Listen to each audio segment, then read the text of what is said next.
नमस्कार, मी उज्ज्वला सर्वांचं स्वागत करते। चला तर आज आपण पुदिन्याचा थंडगार सरबत बनवूया पौष्टिक। तर इथं मी पुदिन्याची पानं स्वच्छ धुवून घेतलीत बघा, अशी थोडी थोडी देठ पण घेतलेली आहे ती। आज आपण बिना साखरेचा बिना गुळाचा बनवतोय, खडी साखरेचा वापर करून। तर पुदिन्याची पानं घालूया मिक्सरच्या भांड्यात आणि ही खडी साखर घेतली बघा, छोटे छोटे दाणे आहेत। मी गुळ घालून पण बनवू शकताय। साधं मीठ टाकूया चवीपुरतं, काळे मीठ पण घालूया। 3 अद्रकचा तुकडा घातलेत मी आणि अर्धा लिंबू रस पिळून घालूया। चटपटीत असा आपला सरबत होते बघा। बर्फाचं खड घालू आपण, बर्फ घालूया। आज माठाच्या पाण्याचा आपण बनवतोय, बर्फ घातल्यामुळे काळा पडत नाही सरबत। आज माठाच्या पाण्याचा बनवतो आपण, थंडगार, शरीराला आपल्या थंडावा देणारा कडक कडक उन्हामध्ये असा सरबत करून प्या तुम्ही, खूप टेस्टी लागते। माठाच्या पाण्याचा वापर केलेला आहे। आता गाळून घेऊया आपण, शोधून वाटून घेतलाय मी।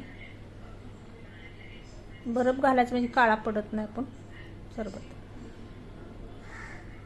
मिक्सरच्या भांड्यात पाणी घालून अजून होतोय आणि चमच्यानं मिक्स म्हणजे दाबून दाबून रस काढून घेऊया आपण त्याचा ज्यूस। परत एकदा मिक्सरच्या भांड्यात घालून वाटून घेऊया आपण। परत एकदा मी वाटून घेतलं फिरवून बघा, असं चमच्याने सगळं दाबून काढून घेऊया। अशा पद्धतीत 2 ग्लास मोठं ज्यूस आपल्या सरबत बनलेला आहे पुदिन्याचा, थंडगार असं उन्हाळ्याच्या दिवसात थंडगार शरीराला खूप फायदेशीर आहे। आणि आपण 2 चमचे मी सब्जा भिजत घातला होता, ती घालूया। सब्जा पण उष्णता आपल्या अंगातली कमी करतो पुदिना, सब्जा। उन्हाळ्याच्या दिवसात सब्जा पण आपल्या शरीराला खूप फायदा आहे खाल्ल्यावर। मिक्स करून घेऊया आपण,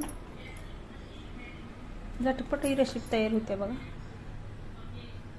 आता आपण गलासात ओतून घेऊया।